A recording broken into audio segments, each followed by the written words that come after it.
በዚህ በምስራቅ አርሲ ዞን የታረዱ ኢትዮጵያውያን የታረዱ ክርስቲያኖች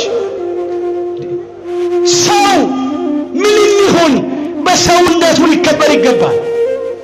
ምንም ቋንቋ ይናገር፣ ጾታው ምን ይሁን፣ ምንም ሃይማኖት ይመን በሰውነቱ መከበር አለበት።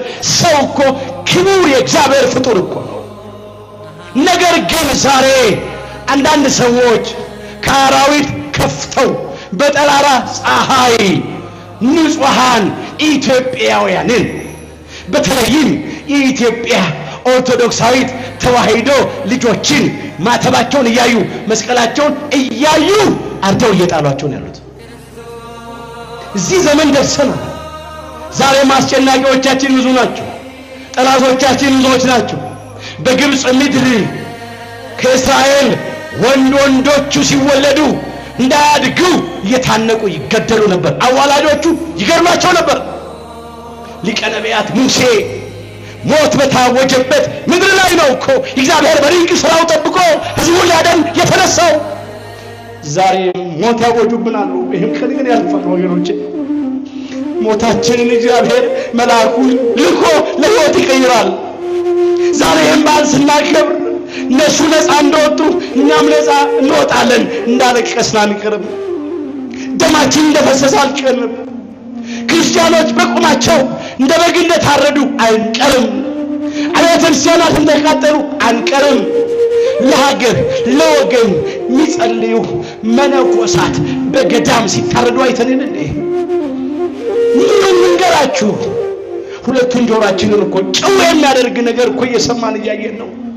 እዚህ ነው የሞት ነው ምንቆጥረው አስክሬን ነው። ድምፅ አራዊቱን ግርማ ሌሊቱን ጸባጋንንቱን ታግሰው በጾም በጸሎት በስግደት ተጠምደው ዓለምን ንቀው የሚኖሩ መነኮሳት አራዊት አስለምደው ይኖራሉ። ከአናብርት ጋር ይኖራሉ። አንዳንድ ሰዎች ግን ከአውሬ ከፍተው ገዳማቸው ድረስ ገብተው አርደዋቸዋል። ምን ያልተፈጸመ ግፍ አለ?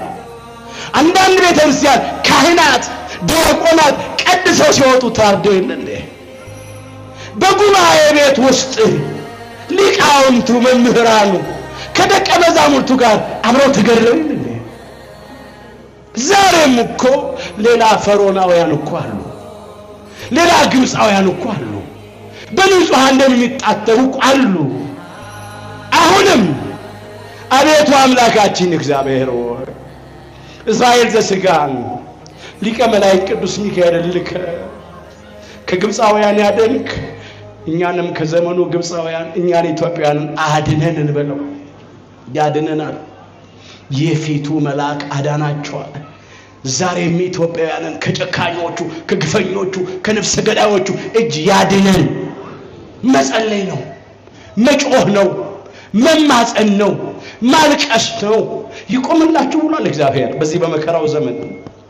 ከኛ የሚጠበቀው ወደ እግዚአብሔር ማንባት ነው። ፈርዖንና ሰራዊቱን በኤርትራ ባህር ያሰጠመው ያ የኤርትራ ባህር ውሃ ብቻ እንዳይመስላችሁ የነ ራሔል እንባ ነው። ልጆቻቸው የተገደለባቸው የእስራኤል እናቶች እንባ ነው። ስላለቀሱ እኮ ነው እግዚአብሔር ለበቀል የተነሳው። እግዚአብሔር ይበቀላል። ዛሬ እናልቅስ፣ እንባችንን እናፍስስ። አትግደሉን እንኳን ማለት ወንጀል ሆነ። ገዳዮቹ በነፃነት ያለምንም ጠያቂ ይንቀሳቀሳሉ። ደሙ ሳይደርቅ እንባው ሳይታበስ በየቀኑ እያዘናጉ 3ቱን 5ቱን 6ቱን ይገድላሉ። ማይጠይቃቸዋል እንደፈለጋቸው። የሚረዳኝ የለምና ከኔ አትራቅ ማለት ያስፈልጋል። የሚረዳን የለም ከኛ አትራቅ፣ አድነን፣ ታደገን እንበለው። ያድነናል፣ ይታደገናል። ዛሬም ለኛ እግዚአብሔር ይደርስልናል። ሚሳነው ነገር የለም። ሰው ሆነው ተፈጥረው ከአውሬ ከፍተው የሚመላለሱ ሰዎች አሉ። ይሄ 21ኛው ክፍለ ዘመን ሰዎች አራዊት አስለምደው እየተጫወቱ ነው። ከአንበሳ ከነብር ከጅብ ጋር ይጫወታሉ። በጣም የሚያሳዝነው ግን አንዳንድ ሰዎች ያው ኢትዮጵያውያን አውሬ ከፍተው በግፍ ንጹሃንን ሲገርሉ አይተናል። ከዚህ አድነን እንበለው። የፊቱ መልአክ አዳናቸው። ከጦርነት እንዲያድነን እንለምነው። የእርስ በርስ ጦርነት፣ መበላላት፣ መነካከስ አለ። ክፎች የዘሩት የጥላቻ ዞር፣ የጎጠኝነት ዘር እየበላን ነው። የወገኖቻችንን አስከሬን ቀባሪ አቶ የምድር አራዊትና የሰማይ አሞሮች ስጋቸውን እየበሉ ነው ያሉት። በየቀኑ ሞት ነው። ዜናው አሰቃቂ ነው። እኛም የሚያድነን እንፈልጋለን። ዛሬ ሰላም የለንም። ወጥቶ ለመግባት እኮ ስጋት እኮ። መቼ ነው ኢያሪኮ ቢፈርሰው? ዛሬ በኢትዮጵያውያን መካከል ክፎች እንደ ኢያሪኮ ያለ ቅጥር ቀጥሮ የለ እንዴ? ግድግዳ ገድግዶ የለ እንዴ? ግንብ ገንብቶ የለ እንዴ? የጎጠኝነት ግድግዳ የመለያየት ግንብ ገንብቶ የለ እንዴ? እንዳንተያይ እንዳንቀራረብ እግዚአብሔር ወዳዘጋጀልን ርስት እንዳንገባ በመለያየት በመበላላት እንድንጠፋፋ ብዙ ክፋት ዘርቶ የለ እንዴ? ይሄ ግንብ መፍረስ አለበት። በየዓመቱ ቅዱስ ሚካኤል ከፊት እየመራ በእግዚአብሔር ቸርነት ኢያሪኮ ፈረሰ ማለት ብቻ አይደለም፣ እኛም ድርሻ አለን። በእውነት ኢያሪኮ መለያየት ግድግዳ፣ ኢያሪኮ መበላላት ግንብን የምናፈርስበትን እምነት እግዚአብሔር ለሁላችን ይስጠን። ሊቀ መላእክት ቅዱስ ሚካኤል በዙሪያችን ሆኖ ከመከራ ሥጋ ከመከራ ነፍስ ያድነን፣ ከጦርነት ያድነን፣ ከበሽታ ያድነን። ኑሮ ከብዶናል፣ ተወዶብናል። ገና ወገኖቻችን አንዳንዶች ዛሬ በቀን አንድ ጊዜ ለመብላት ተጨንቀዋል። ከረሃብ ያድነን። በየቀኑ የሚወደደው ዕቃው ነው፣ ዋጋ የሚጨምረው የሸቀጡ ነው። የሰው ሕይወት በኢትዮጵያ ምድር ላይ ዋጋ አጥቷል፣ እየወደቀ ነው የሚቀረው። ስለዚህ እንለምነው እግዚአብሔርን። ወገኖቼ አንዳንዶቻችን ልመና አናውቅም። ምን እንላለን? መላእክትን ሚካኤል ተከተለኝ እንላለን፣ ገብርኤል ተከተለኝ። የት ልንወስደው? አንድ ሰው ባትሪ ወይ መብራት አብርቶ መብራቱን ከፊት ነው የሚያደርገው፣ በጨለማ ውስጥ ከኋላ ነው። እርግጠኞች ናቸው? አዎ፣ ያልተሰሳታችሁ ማይዛችሁ ፈራችሁ። እውነት ነው። በጨለማ የሚጓዝ ሰው መብራቱን ከፊቱ አድርጎ ብርሃኑን እየተከተለ ነው የሚሄደው። መላእክት ከፊት መቅደም አለባቸው፣ እኛ ደግሞ መከተል አለብን። ምንድን ነው ያለው? መላኬ በፊት ምን ይላል? ይሄዳል ነው። እኛ ምን አውቀን እንመራዋለን መልአኩን? እንደ ዓለም ራሱ ጨለማ ነው። ብዙ ወጥመድ አጥምጧል ጠላት ዲያብሎስ። ብዙ እንቅፋት ድንጋይ አስቀምጧል። ብዙ ጉድጓድ ቆፍሯል እኛን ሊያሰናክል። መልአኩን ቅደምልን እንበለው፣ እኛ እንከተል እንጂ ተከተለኝ አንበለው። አንዳንድ ጊዜ ምን አለ መልአኩን ተከተለኝ ብለን ወድቀን ተሰነካክለን ስንገኝ ምን ነው መልአኩ ተከተለኝ አላልኩም ነበር እንላለን እንዴ? መቼ ምራን ቅደምልናል ነው? ስንለምን ምራን ቅደምልን እንበለው። እኛ አናውቅም መንገዱን፣ መላእክት ግን ያውቃሉ። አሁንም ቅዱሳን መላእክት በዚህ በጨለማው ዓለም ሁላችንን መርተው ለዘላለም መንግስት ክብር ያበቁን። አንዳንድ ጊዜ ዙሪያው ጭልምልም ቢሆን ምን ሰማው ምናየው ነገር በጣም አስጨናቂም ቢሆን አትፍሩ። በተከበበ ከተማ የሚያስደንቅ ምሕረቱን እግዚአብሔር በእኛ ይገልጣል። ማይሳነው አምላክ እግዚአብሔርን ተስፋ እናድርግ። አምላካችን እግዚአብሔር ሊቀ ነቢያት ሙሴን እንዲህ ብሎ ተናገረው። አይዞህ አለው፣ በእጅህ ባለው በትር የኤርትራን ባህር ትመታዋለህ። ባህሩ ሁለት ይከፈላል፣ እንደ ግድግዳ ይቆማል፣ እንደ ሳር ይከመራል። አንተም ሕዝቡ እንዲሻገሩ ታደርጋለህ አለው። ፈርዖንና ሰራዊቱ ግን በኤርትራ ባህር ይሰጥማሉ አለው። ይሄ እንዲፈጸም ከፊታቸው ይሄድ የነበረው የእግዚአብሔር መልአክ ወደ ኋላቸው ዞር አለ ይላል። እዚህ ኦሪት ዘጸአት ምዕራፍ 14 ቁጥር 19 ላይ የተመዘገበውን ኃይለ ቃል መመልከት ይቻላል። በፊታቸው ይሄድ የነበረው የእግዚአብሔር መልአክ ይላል። በእስራኤል ሰራዊት ፊት ይሄድ የነበረው የእግዚአብሔር መልአክ በኋላቸው ፈቀቅ አለ ይላል። በእስራኤላውያንና በግብፃውያን መካከል ገባ ይላል። ለእስራኤላውያን ሌሊቱን ሁሉ አበራላቸው ይላል። በግብፃውያን ላይ ጨለማ አደረገባቸው ይላል። ክብር ይግባው ሊቀ መላእክት ቅዱስ ሚካኤል በግብፃውያን ላይ ጨለማ አደረገ። ለእስራኤላውያን ሌሊቱን ሁሉ አበራ። ለምን? ግብፃውያንን በጨለማ ዘጋቸው፣ ከዚያ ስፍራ እንዳይንቀሳቀሱ። ለእስራኤላውያን ሌሊቱን ሁሉ አበራ፣ ያለምንም መሰናክል እስራኤላውያን ፈጥነው እንዲጓዙ ማለት ነው። የመጀመሪያው ምክንያት እሱ ነው። ሁለተኛው በግብፃውያን ላይ ጨለማ አደረገ፣ በጨለማ ዘጋቸው። ወደ እስራኤላውያን ጦር እንዳይሰብቁ፣ ሰይፍ እንዳይሰነዝሩ፣ በጨለማ ውጊያ አይቻልም። ስለዚህ በጨለማ ዘጋቸው። እስራኤልን ግን ሌሊቱን ሁሉ አበራላቸው። ለእስራኤል ሌሊቱ ሁሉ ብርሃን ሆነ። እስራኤላውያን ያለምንም ችግር እንዲጓዙ ማለት ነው። ምን ይላል ቃሉ?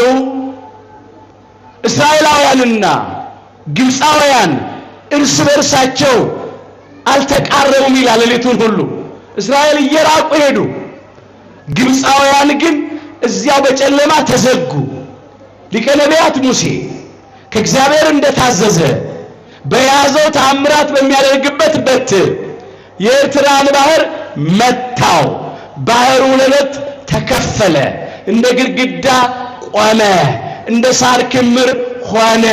እስራኤል ዘሥጋ በሙሉ ከ600,000 እግረኛ በላይ የሆኑ ማለት ነው በነጻነት የኤርትራን ባህር ተሻገሩ። ክብር ምስጋና ለአምላካችን ለእግዚአብሔር ይሁን። እስራኤል ከተሻገሩ በኋላ ለግብፃውያን ደግሞ ጨለማውን ገፈፈ መልአኩ፣ እንዲጓዙ እዚያ ባህር ውስጥ ሰጥመው እንዲቀሩ ነው። ፈርዖንና ሰራዊቱ እየገሰገሱ ወደ ኤርትራ ባህር መጡ። እስራኤላውያን እንደተሻገሩ ፈርዖን ከሰራዊቱ ጋር ሊሻገር ሞከረ ይላል። ሞኝነት ነው። የኤርትራን ባህር በጉልበት መሻገር አይቻልም። በሰራዊት ኃይል መሻገር አይቻልም። በፈረሶች መሻገር አይቻልም። የኤርትራን ባህር እስራኤል የተሻገሩት በእምነት ነው። በምንድን ነው? በእምነት ነው። በእግዚአብሔር ኃይል ነው። ሊቀ መላእክት ቅዱስ ሚካኤል ነው ያሻገራቸው። ግን ምን መሰላቸው? ፈርዖንና ሰራዊቱ ልክ እስራኤል እንደተሻገሩ ሚሻገሩ መስሏቸው ገቡ ይላል። ወደ ደረቅ ሆኖ ነበር፣ የብስ ሆኖ ነበር። ልክ ተጠቃለው ከገቡ በኋላ ያ እንደ ግድግዳ የቆመውን እንደ ሳር የተከመረውን ውሃ በነፋስ መለሰውና በፈርዖንና በሰራዊቱ በፈረሶቹም ላይ አመጣባቸው። በኤርትራ ባህር ሰጥመው ቀሩ። ዛሬ የምታያቸውን ግብፃውያንን ለዘላለም አታያቸውምና ቁሙ ማለት ይሄ ነው። ፈርዖንና ሰራዊቱ ቢሮጡ ቢገሰግሱ የእግዚአብሔርን ሕዝብ ቢያስጨንቁ እስከ ባህሩ ድረስ ነው፣ አይሻገሩ። የእግዚአብሔር ሕዝብ ግን ይሻገራል ወገኖቼ። ከዚያስ እግዚአብሔር ለእስራኤላውያን የግብፃውያንን በድኖች በኤርትራ ባህር ዳርቻ አሳየ። እስራኤልም የጠላቶቻቸው የግብፃውያንን በድኖች ባዩ ጊዜ ለእግዚአብሔርና ለእግዚአብሔር አገልጋይ ለሊቀ ነቢያት ለሙሴ ክብርን ሰጡ፣ ምስጋናን አቀረቡ። ክብር ምስጋና ለአምላካችን ለእግዚአብሔር ይሁን። በእግዚአብሔር ቸርነት በሊቀ መላእክት በቅዱስ ሚካኤል መሪነት አማላጅነት በሊቀ ነቢያት በሙሴ ጸሎት እስራኤል ተሻገሩ። ከዚያ እንዲህ እያሉ ዘመሩ። ይቀጥላል። ዘጸአት 15 ቁጥር 1 ጀምሮ ታሪኩ እንዲህ ይላል። በዚያን ጊዜ ሊቀ ነቢያት ሙሴና የእስራኤል ልጆች ለእግዚአብሔር ዘመሩ ይላል። ምን እያሉ? በክብር ከፍ ከፍ ብሏልና ለእግዚአብሔር እዘምራለሁ አሉ። ፈረሱንና ፈረሰኛውን በባህር ጣለ። ጉልበቴ ዝማሬም መድኃኒቴም እግዚአብሔር ነው፣ አመሰግነዋለሁ አለ። ክብር ምስጋና ለአምላካችን ለእግዚአብሔር ይሁን። የሊቀ ነቢያት የሙሴና የካህኑ የአሮን እህት ነቢይቱ ማርያም ከበሮን እየመታች እስራኤል ለእግዚአብሔር ክብር ዘመሩ። እስቲ በሉ ባካችሁ እግዚአብሔር በሉ። ተዋጊ ነው፣ ስሙም እግዚአብሔር ነው። እዚያ ዘጸአት 15 ቁጥር 3 ላይ ተመዘገበ አይለቃል። እግዚአብሔር ተዋጊ ነው፣ ስሙም እግዚአብሔር ነው። እግዚአብሔር ሲዋጋ አይታይም። ከጣለ በኋላ ነው፣ ካደቀቀ በኋላ ነው። ምንድን ነበር ያለው ሊቀ ነቢያት ሙሴ? እግዚአብሔር ስለናንተ ይዋጋል። ምን ይላል? ይዋጋል። እናንተ ምን ትላላችሁ? ዝም ትላላችሁ። ዝምታ በእግዚአብሔር ተስፋ ማድረግ ነው። ዝምታ የሃይማኖት ጽናት ነው። ዝምታ የእግዚአብሔርን ጊዜ በትዕግስት መጠበቅ ነው። ዝም ማለት እግዚአብሔርን ተስፋ ማድረግ ነው። ዝም ማለት ሃይማኖትን ማጽናት ነው። ዝም ማለት የእግዚአብሔርን ማዳን በትዕግስት መጠባበቅ ነው። እግዚአብሔር ስራ የሚሰራበት ጊዜ አለው። እናንተ ዝም ትላላችሁ። ዝም አሉ እስራኤላውያን። ወገኖቼ አንድ ሰይፍ አልሰነዘሩም፣ አንድ ድንጋይ አልወረወሩም፣ አንድ ጦር አልሰበቁም። ውጊያቸውን የተዋጋው ሰልፋቸውን የተሰለፈው ብርሃናዊው ሰማያዊው እሳታዊው መልአክ ሊቀ መላእክት ቅዱስ ሚካኤል ነው። እሱ ነው የተዋጋው። ክብር ይግባው። እሱ ተዋጋላቸው። እሱ ነው ባህሩን የከፈለ። እርሱ ነው እስራኤልን ከግብጽ ከባርነት ቤት ነፃ ያወጣ። እርሱ ነው እስራኤልን እየመራ የተጓዘ። ከዚህ በኋላ ነው እንግዲህ እስራኤል ከግብጽ ከባርነት ቤት ነፃ ከወጡ በኋላ እግዚአብሔር እንዲህ አለ። ወደ ርዕሳችን እንምጣ። በመንገድህ ይጠብቅህ ዘንድ ወደ አዘጋጀሁትም ስፍራ ያገባ ዘንድ እነሆ እኔ መልአክን በፊትህ እልካለሁ አለ። እስቲ በሉ መልአክን በሉ። በፊትህ እልካለሁ። እዚህ ኦሪት ዘጸአት ምዕራፍ 23 ቁጥር 20 ላይ ተመዝግቧል ይቃል። እንደገና በሉት መልአክን በሉ። በፊትህ እልካለሁ። እግዚአብሔር አምላካችን በእስራኤላውያን ፊት መልአኩን ላከ። መልአኬ በፊትህ ይሄዳል የተባለው ይሄ ነው። ይሄ መልአክ ማን ነው ስንል ከእልፍ አእላፋት ወትልፊት አእላፋት መላእክት መካከል አንዱ የሆነው መልአክ ሊቀ መላእክት አሐዜ መንጦላይት መልአከ ምክሩ ለእግዚአብሔር ቅሩበ እግዚአብሔር መልአከ ምሕረት መጋቤ ብሉይ ቅዱስ ሚካኤል ነው። የመላእክት አለቃቸው ነው። ከሰባቱም ሊቃነ መላእክት መካከል አንዱ ነው። ሊቀ መላእክት ቅዱስ ሚካኤል እስራኤል ዘስጋን እንዴት አድርጎ እንደጠበቃቸው እናያለን። ከተሻገሩ በኋላ የሆነውን ነው የምናየው። አሁን መልአኬ በፊት ይሄዳል የሚያለው ከተሻገሩ በኋላ ኤርትራን ባህር ከተሻገሩ በኋላ እንዴት አድርጎ ጠበቃቸው? በመጀመሪያ እንዳይርባቸው ከሰማይ መና ያወረደ ምግባቸው ነው የሚለው። መናው መልኩ እንደ ድንብላል ነበረ፣ እንደ በረዶ ነጭ ጻዳ ነበረ።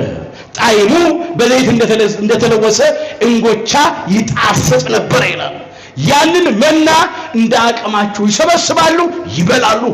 አስተውሉ። እንዴት አድርጎ ጠበቃቸው? እንዳይጠማቸው ከአለት ከጭንጫ ከድንጋይ ውሃ እያፈለቀ እያጠጣቸው ጠበቃቸው። ቀን ፀሐይ እንዳያቃጥላቸው፣ ሌሊት ጨለማ እንዳያስደነግጣቸው በሰባት አይነት ደመና እየተንከባከበ መራቸው 40 ዘመን ሙሉ። አስቡት፣ እንኳን 40 ዘመን ሙሉ አንድ ቀን 24 ሰዓት ሳይበሉ ሳይጠጡ መጓዝ በጣም ከባድ ነው። በረሃብ መድከም አለ፣ በጥም መዛል አለ። ሊቀ መላእክት ቅዱስ ሚካኤል ግን 40 ዘመን ሙሉ መገባቸው።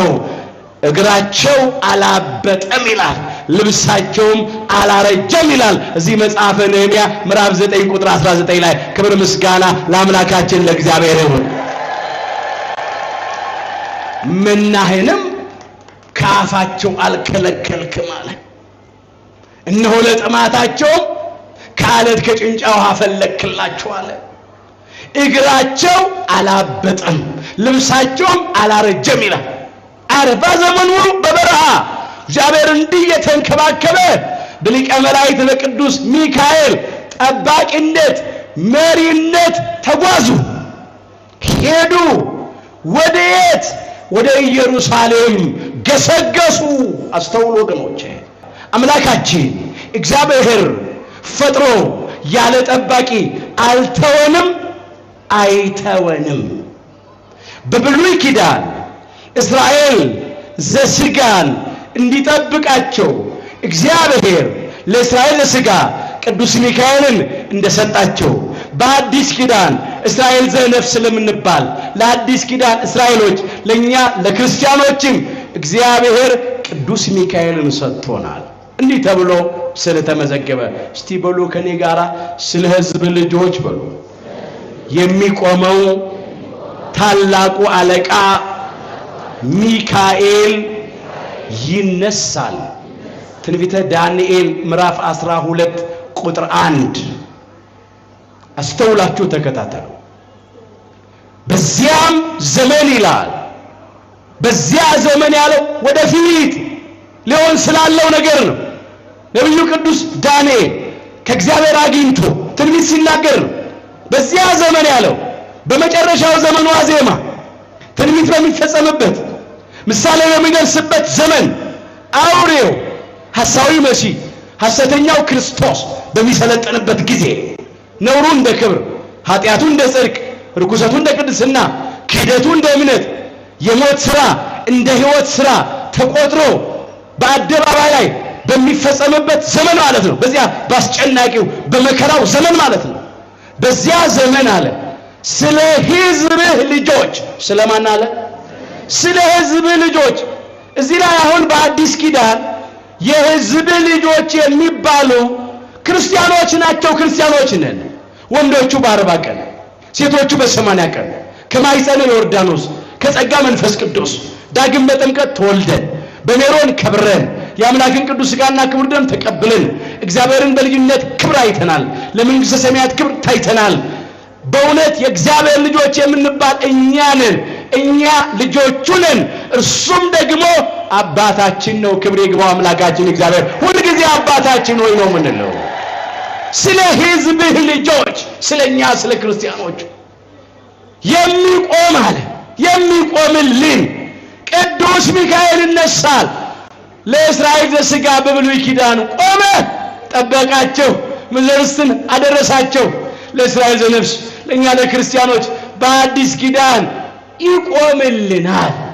ሰማያዊቷን ርስት መንግሥተ ሰማያትን እግዚአብሔር ወዳጆቹ ያዘጋጃትን ያወርሰናል።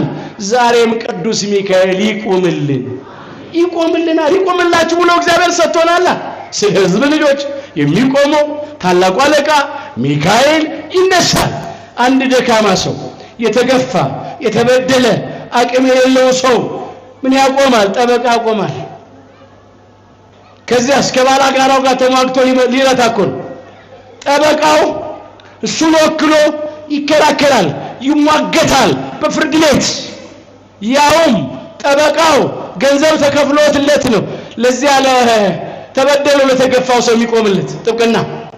አምላካችን እግዚአብሔር ግን ጠላታችሁ ዲያብሎስ ብርቱ ነው፣ ኃያል ነው፣ ብቻችሁን አትችሉትም፣ የሚቆምላችሁ ቅዱስ ሚካኤልን ሰጠኋችሁ፣ ቅዱስ ሚካኤል ይቆምላችሁ አለን። ክብር ምስጋና ለአምላካችን ለእግዚአብሔር። ይቆምላችሁ።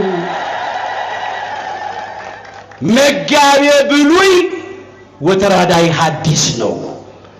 በብሉይ ኪዳን እስራኤልን ጠብቋል፣ ረድቷል፣ አድኗል፣ ታድጓል። በሐዲስ ኪዳን ደግሞ ከሊቀ መላእክት ከቅዱስ ገብርኤል ጋር ሆኖ እኛን ይጠብቀናል፣ ያድነናል፣ ይታደገናል። በቃል ኪዳኑ መተማመን ብቻ ነው። ይቆምላችሁ ብሏል። ሰው ቅዱስ ሚካኤልን አልፈልግም ካለ የሚቆምልኝ የሚረዳኝ የሚያድነኝ እግዚአብሔር የሰጠኝን አልፈልግም ማለት እኮ። ሌላ እኮ ምን ማለት እኮ አይደለም። ትርጉሙ እኮ ነው። እስቲ በሉ የፊቱ መልአክ በሉ አዳናቸው። እዚህ በትንቢተ ኢሳይያስ ምዕራፍ 63 ቁጥር 9 ጀምሮ የተመዘገበ ኃይለ ነው። በጭንቃቸው ሁሉ እሱ ተጨነቀ ይላል። የፊቱን መልአክ አዳናቸው ይላል። በፍቅርና በርህራሄ ተቤዣቸው ይላል።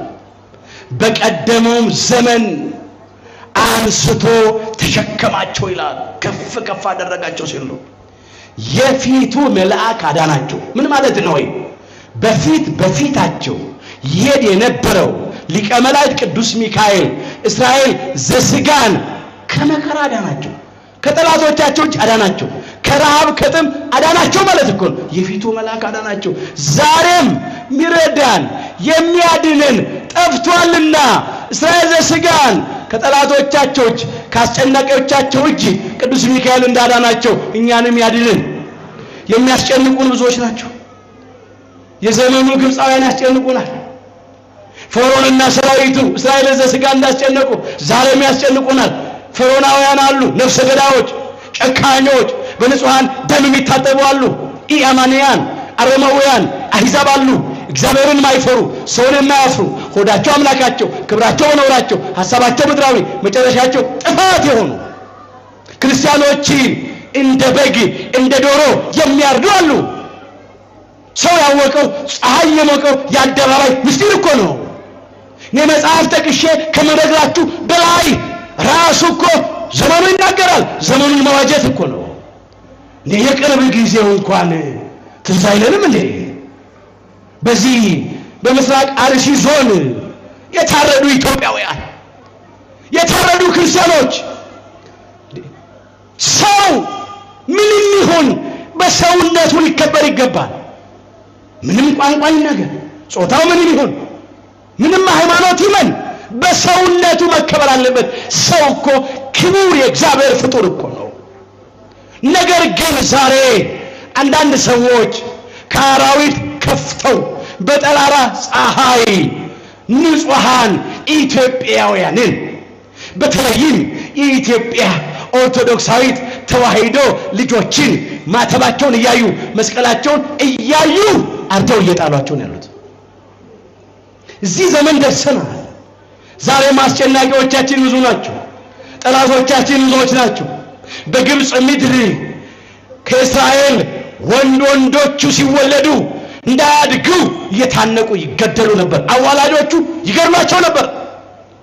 ሊቀ ነቢያት ሙሴ ሞት በታወጀበት ምድር ላይ ነው እኮ እግዚአብሔር በድንቅ ስራው ጠብቆ ሕዝቡን ሊያድን የተነሳው። ዛሬ ሞት ያወጁብናል። ይህም ቀን ግን ያልፋል ወገኖቼ። ሞታችንን እግዚአብሔር መልአኩን ልኮ ለሕይወት ይቀይራል። ዛሬም በዓል ስናከብር እነሱ ነፃ እንደወጡ እኛም ነፃ እንወጣለን። እንዳለቀስን አንቀርም። ደማችን እንደፈሰሰ አልቀርም። ክርስቲያኖች በቁማቸው እንደ በግ እንደታረዱ አንቀርም። አብያተ ክርስቲያናት እንደተቃጠሉ አንቀርም። ለሀገር ለወገን የሚጸልዩ መነኮሳት በገዳም ሲታረዱ አይተን እንዴ? ምኑን ልንገራችሁ? ሁለቱን ጆሮአችንን እኮ ጭው የሚያደርግ ነገር እኮ እየሰማን እያየን ነው። ዜናው የሞት ነው፣ ምንቆጥረው አስክሬን ነው። ድምፅ አራዊቱን ግርማ ሌሊቱን ጸባጋንንቱን ታግሰው በጾም በጸሎት በስግደት ተጠምደው ዓለምን ንቀው የሚኖሩ መነኮሳት አራዊት አስለምደው ይኖራሉ። ከአናብርት ጋር ይኖራሉ። አንዳንድ ሰዎች ግን ከአውሬ ከፍተው ገዳማቸው ድረስ ገብተው አርደዋቸዋል። ምን ያልተፈጸመ ግፍ አለ? አንዳንድ ቤተክርስቲያን ካህናት ዲያቆናት ቀድሰው ሲወጡ ታርደው የለ እንዴ? በጉባኤ ቤት ውስጥ ሊቃውንቱ መምህራኑ ከደቀ መዛሙርቱ ጋር አብረው ተገድለው የለ እንዴ? ዛሬም እኮ ሌላ ፈሮናውያን እኮ አሉ፣ ሌላ ግብፃውያን እኮ አሉ፣ በንጹሃን ደም የሚጣጠቡ አሉ። አሁንም አቤቱ አምላካችን እግዚአብሔር ሆይ እስራኤል ዘሥጋን ሊቀ መላእክት ቅዱስ ሚካኤል ልከ ከግብፃውያን ያደንክ እኛንም ከዘመኑ ግብፃውያን እኛን ኢትዮጵያውያን አድነን እንበለው። ያድነናል። የፊቱ መልአክ አዳናቸዋል። ዛሬም ኢትዮጵያውያንን ከጨካኞቹ ከግፈኞቹ ከነፍሰ ገዳዮቹ እጅ ያድነን። መጸለይ ነው፣ መጮህ ነው፣ መማፀን ነው፣ ማልቀስ ነው። ይቆምላችሁ ብሏል እግዚአብሔር በዚህ በመከራው ዘመን። ከኛ የሚጠበቀው ወደ እግዚአብሔር ማንባት ነው። ፈርዖንና ሰራዊቱን በኤርትራ ባህር ያሰጠመው ያ የኤርትራ ባህር ውሃ ብቻ እንዳይመስላችሁ የነ ራሔል እንባ ነው። ልጆቻቸው የተገደለባቸው የእስራኤል እናቶች እንባ ነው። ስላለቀሱ እኮ ነው እግዚአብሔር ለበቀል የተነሳው። እግዚአብሔር ይበቀላል ወገኖች። ዛሬ እናልቅስ፣ እንባችንን እናፍስስ። ሕፃናት ወላጆቻቸውን የሚያሸንፉበት ጉልበታቸው ለቅሷቸው ነው፣ እንባቸው ነው። አልቅሰው ከለመኑ ወላጆች ለልጆች የሚከለክሉት ነገር የለም። እስከ ጠቀማቸው ድረስ ይሰጣሉ። የለመኑትም ብቻ አይደለም፣ ከለመኑትም በላይ ወላጆች ለልጆች ይሰጣሉ። እኛም ለእግዚአብሔር ሕፃናት ነን። አምላካችን ከእናት ይልቅ እናት ነው፣ ከአባትም ይልቅ አባት ነው። አልቅሰን እንለምነው፣ እግዚአብሔር ይለመነናል። ይሄም ቀን ያልፋል፣ አይዟችሁ። አምላካችን አያሳፍረንም። አንዳንዴ ጨለማው የማይበራ ይመስል ይሆናል፣ ሌሊቱ የማይነጋ ይመስል ይሆናል፣ ቀኑ የማያልፍ ይመስል ይሆናል። ነገር ግን ከጮህን ከተማጸንን እግዚአብሔር ሌሊቱንም ያነጋዋል፣ ጨለማውንም ያበራዋል። በእውነት ያድነናል፣ ይታደገናል። ብቻ እኛ ከልብ እንመለስ፣ ሃይማኖታችንን እናጽና፣ ምግባራችንን እናቅና፣ ለንስሐ የሚገባ ፍሬ እናፍራ። ከልብ ተመልሰን እንደ አንድ ልብ መካሪ እንደ አንድ ቃል ተናጋሪ ሆነን ወደ እግዚአብሔር እናልቅስ። ያን ጊዜ እግዚአብሔር ይለመነናል። ዛሬ ብዙ ነገር እያየን ብዙ ነገር እየሰማን፣ እስቲ ከቅዱስ ዳዊት ጋር እንዲህ እንበል። እስቲ በሉ የሚረዳኝ የለምና በሉ ከኔ አትራቅ። መዝሙር 21 ቁጥር 11። ዛሬስ ማን ረዳን? ማን አዳነን? ማደረሰልን? አይናችንን ከሰው ላይ እናንሳ። በጣም እኮ ያሳዝናል። ሰዎች እኮ በሞታችን ላይ እንኳን እየቀለዱ ነው ያሉት። አትግደሉን እንኳን ማለት ወንጀል ሆነ። ገዳዮቹ በነፃነት ያለምንም ጠያቂ ይንቀሳቀሳሉ። ደሙ ሳይደርቅ እንባው ሳይታበስ በየቀኑ እያዘናጉ 3ቱን 5ቱን 6ቱን ይገድላሉ። ማይጠይቃቸዋል እንደፈለጋቸው። የሚረዳኝ የለምና ከኔ አትራቅ ማለት ያስፈልጋል። የሚረዳን የለም፣ ከኛ አትራቅ፣ አድነን፣ ታደገን እንበለው። ያድነናል፣ ይታደገናል። ዛሬም ለኛ እግዚአብሔር ይደርስልናል። ሚሳነው ነገር የለም። ብቻኛ ከልብ እንመለስ። ችግሩ እኛም አይኖቻችንን ወደ ሌላ ቦታ እያነየን ነው። ከሌላ ቦታ እየጠበቀን ነው መዳን። ከዛ አይገኝም። የሰው ማዳን ከንቱ ነው። ማዳን የማን ነው? የእግዚአብሔር ነው። የሰው ማዳን ከንቱ ነው። ወደ እግዚአብሔር እንጩ። ሁል ጊዜ እንዲህ እንበል።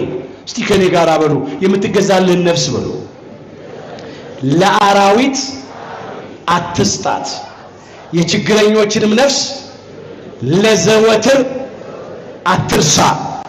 መዝሙር 73 ቁጥር 19 ክቡር ዳዊት ስለ ወገኖቹ ስለ እስራኤል ዘሥጋ ተገብቶ ከእንባ ጋር የዘመረው መዝሙር ነው። በሃይማኖት የምትገዛልህን ሰውነት ወይም ነፍስ በምግባር የምትታዘዝልህን ሰውነት ለአራዊት ለዲያብሎስና ለሰራዊቱ አትስጣት። ለዲያብሎስና ለሰራዊቱ ማደሪያዎች፣ ለኢያማንያን፣ ለአረማውያን፣ ለአሕዛብ፣ ለጨካኞች፣ ለነፍሰ ገዳዮች አትስጣት። የችግረኞችን ነፍስ ለዘወትር አትርሳ አለ። ዛሬም እኮ ሰው ሆነው ተፈጥረው ከአውሬ ከፍተው የሚመላለሱ ሰዎች አሉ። ይሄ 21ኛው ክፍለ ዘመን ሰዎች አራዊት አስለምደው እየተጫወቱ ነው። ከአንበሳ ከነብር ከጅብ ጋር ይጫወታሉ። በጣም የሚያሳዝነው ግን አንዳንድ ሰዎች ያውም ኢትዮጵያውያን ከአውሬ ከፍተው በግፍ ንጹሃንን ሲገርሉ አይተናል። ከዚህ አድነን እንበለው። የፊቱ መልአክ አዳናቸው። ከጦርነት እንዲያድነን እንለምነው። የእርስ በርስ ጦርነት፣ መበላላት፣ መነካከስ አለ። ክፎች የዘሩት የጥላቻ ዞር የጎጠኝነት ዘር እየበላን ነው። የወገኖቻችንን አስከሬን ቀባሪ አጥቶ የምድር አራዊትና የሰማይ አሞሮች ስጋቸውን እየበሉ ነው ያሉት። በየቀኑ ሞት ነው። ዜናው አሰቃቂ ነው። እኛም የሚያድነን እንፈልጋለን። ዛሬ ሰላም የለንም። ወጥቶ ለመግባት እኮ ስጋት እኮ ነው።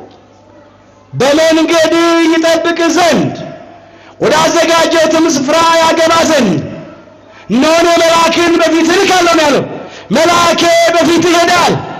መልአኩ በፊታችን ከሄደ እንቅፋቱ ይወገዳል። ወገኖች በሰላም ወጥተን በሰላም እንገባለን። ለምን? ይጠብቀናል። እግዚአብሔር መልአክ ይረዳናል። በመንገድ ሁሉ ይጠብቁ ዘንድ መላእክቱን ስላንተ ያዛቸዋል ይላል። እግሮችህም በድንጋይ እንዳይሰናከሉ በእጆቻቸው ያነሱሃል ይላል። መዝሙር 90 ቁጥር 11 ላይ ዛሬም አምላካችን እግዚአብሔር ጠባቂ ቅዱሳን መላእክትን ሰጥቶናልና በቅዱሳን መላእክቱ ተጠብቀን እንድንኖር ይርዳን። እንመን፣ አንጠራጠር። እያንዳንዳችን ጠባቂ መላእክት አሉ። ቀን አንድ ሌሊት አንድ የሚጠብቀን መልአክ አለ። እግዚአብሔር እኮ ፈጥሮ ያለ ጠባቂ አልተወንም። አቅማችንን ስለሚያውቅ ድካማችንን ስለሚያውቅ የሚጠብቁን የሚረዱን ቅዱሳን መላእክት ተሰጥተውናል። በእነሱ እንተማመን። የእግዚአብሔር መልአክ በሚፈሩ ሰዎች ዙሪያ ይሰፍራል ያድናቸውማል ይላል መዝሙር 33 ቁጥር 7 ላይ።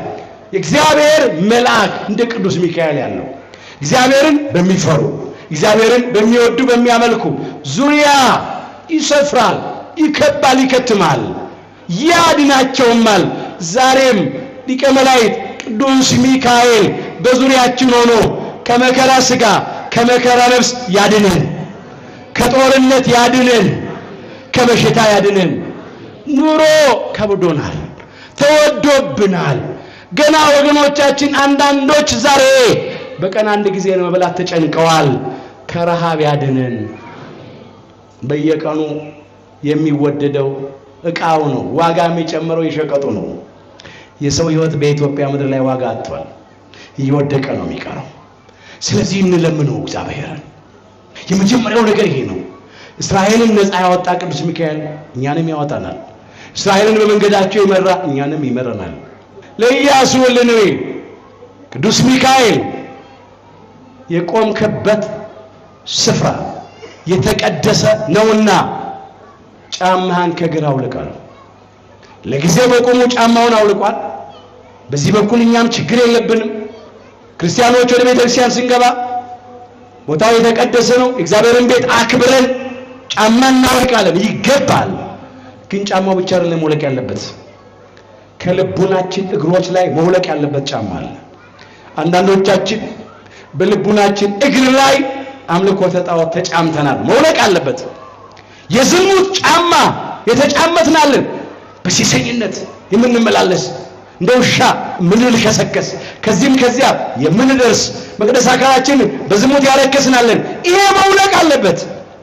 የጎጠኝነት ጫማ ተጫምተን ወደ ቤተክርስቲያን እንገባለን፣ ክርስቲያኖች ነን እንላለን። የጎጠኝነት ጫማ መውለቅ አለበት። የቂም የበቀልን ጫማ ከልቡናችን እግር ላይ እናውልቅ። የሲጋራ፣ የጫት፣ የአሽሽ፣ የአልኮል መጠጥ ሱስ ጫማ ከእግረ ልቡናችን ላይ ይውለቅ። ፍርድ ከማጓደል፣ ድሃ ከመበደል፣ ጉቦ ከመቀበል፣ ሰነድ ከመሰረዝ፣ ከመደለዝ፣ በሚዛን ከማጭበርበር እንመለስ። ምን ይመስላል እኛስ በልቡናችን እግሮች ላይ የተጫመትነው ጫማ? እግራችን ላይ ያለውን አፋሩን ውጫውን ጫማ አውልቀን በላስቲክ አድርገን ይዘን እንገባለን ወደ ቤተክርስቲያን። የሚያሳዝነው ግን የኃጢአቱን ጫማ፣ የርኩሰቱን፣ የነውሩን ጫማ እንደተጫመትን እንገባለን።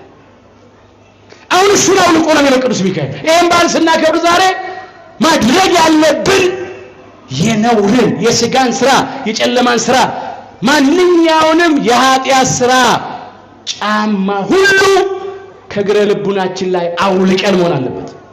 የሰላምን ወንጌል ተጫምተን፣ ፍቅርን ተጫምተን፣ ትህትናን፣ ቅድስናን፣ ንጽህናን፣ ይቅርባይነትን፣ የዋህነትን፣ ታማኝነትን፣ ደግነትን፣ ለተራበ ማጉረስን፣ ለታረዘ ማልበስን፣ ለተጠማ ማጠጣትን፣ ለድሃ ቸርነት ማድረግን ይህንን መጫመት፣ በደሉን፣ ኃጢአቱን፣ ነውሩን፣ ርኩሰቱን ግን እያወለቁ መጣል። አምላካችን እግዚአብሔር ከልቡናችን እግሮች ላይ የኃጢአትን ጫማ ሁሉ አውልቆ ይጣልልን። ይሄንን አድርጎ ማክበር። ሌላው የኢያሪኮን ቅጥር ቅዱስ ሚካኤል አፈረሰው።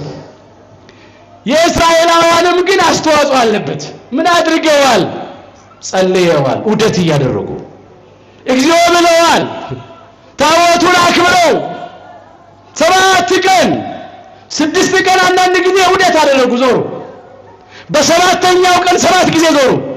አሁን በዓል ስናከብር ዑደት እናደርጋለን፣ 3 ጊዜ ዑደት እናደርጋለን። ጥሩ ነው። ታቦት አክብረን መቼ ነው ኢያሪኮ የሚፈርሰው? ዛሬ በኢትዮጵያውያን መካከል ክፎች እንደ ኢያሪኮ ያለ ቅጥር ቀጥሮ የለ እንዴ? ግድግዳ ገድግዶ የለ እንዴ? ግንብ ገንብቶ የለ እንዴ? የጎጠኝነት ግድግዳ፣ የመለያየት ግንብ ገንብቶ የለ እንዴ? እንዳንተያይ፣ እንዳንቀራረብ፣ እግዚአብሔር ወዳዘጋጀልን ርስት እንዳንገባ፣ በመለያየት በመበላላት እንድንጠፋፋ ብዙ ክፋት ዘርተው የለ እንዴ? ይሄ ግንብ መፍረስ አለበት። በየዓመቱ ቅዱስ ሚካኤል ከፊት እየመራ በእግዚአብሔር ቸርነት ኢያሪኮ ፈረሰ ማለት ብቻ አይደለም፣ እኛም ድርሻ አለን። በእውነት ኢያሪኮ መለያየት ግድግዳ፣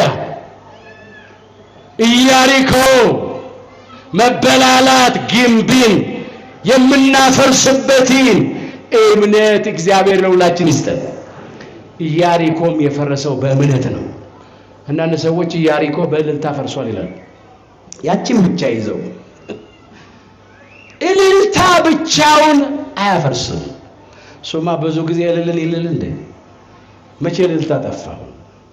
ምን እልልታ ብቻ? ማህሌቱ አለ፣ ሰዓታቱ አለ፣ ኪዳኑ አለ፣ ቅዳሴው አለ፣ ዝማሬው አለ፣ አገልግሎቱ አለ፣ በዓል ማክበሩ አለ። ምን ጎደለ?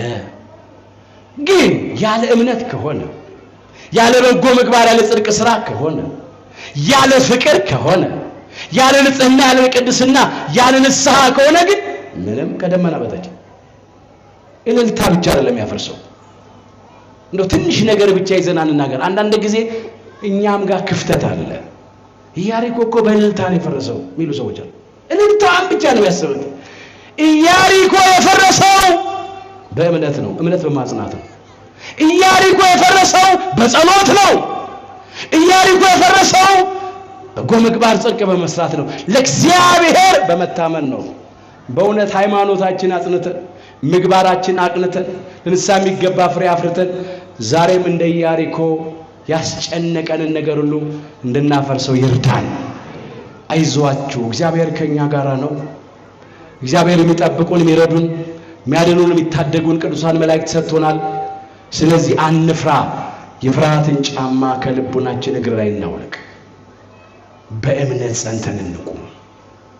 ቅዱስ ሚካኤል ወደ እግዚአብሔር ከሚያቀርባቸው ከምርጦቹ ከቅዱሳኑ ጋራ በቸርነቱ ሁላችንንም ይቁጠረን። መልአኬ በፊትህ ይሄዳል።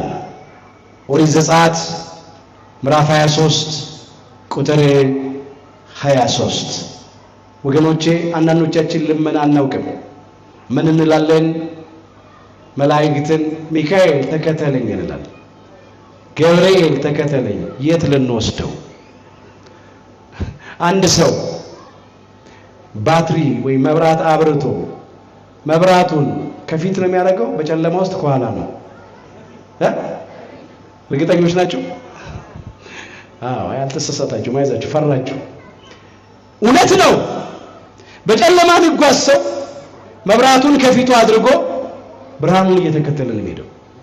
መላእክት ከፊት መቅደም አለባቸው፣ እኛ ደግሞ መከተል አለብን። ምንድነው ያለው? መልአኬ በፊት ምን ይላል? ይሄዳል ነው። እኛ ምን አውቀን እንመራዋለን መልአኩን? እንዴ ዓለም ራሱ ጨለማ ነው።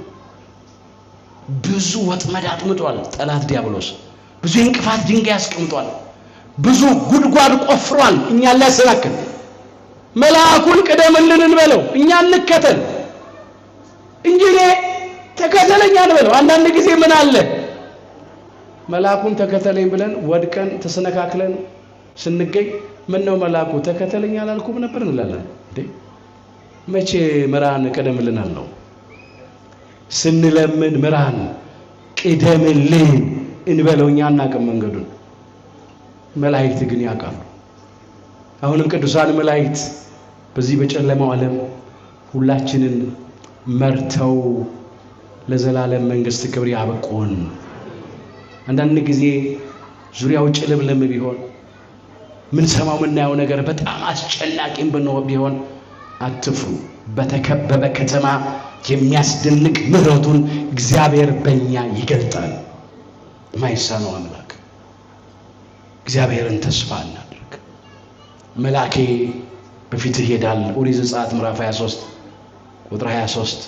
ሊቀ መላእክት ቅዱስ ሚካኤል በፊታችን ቀድሞ እየመራን ሁላችንን በቃል ኪዳኑ በምልጃው ለመንግስተ ሰማያት ክብር ያብቃን።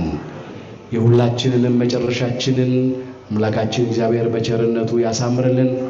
ይቆየን።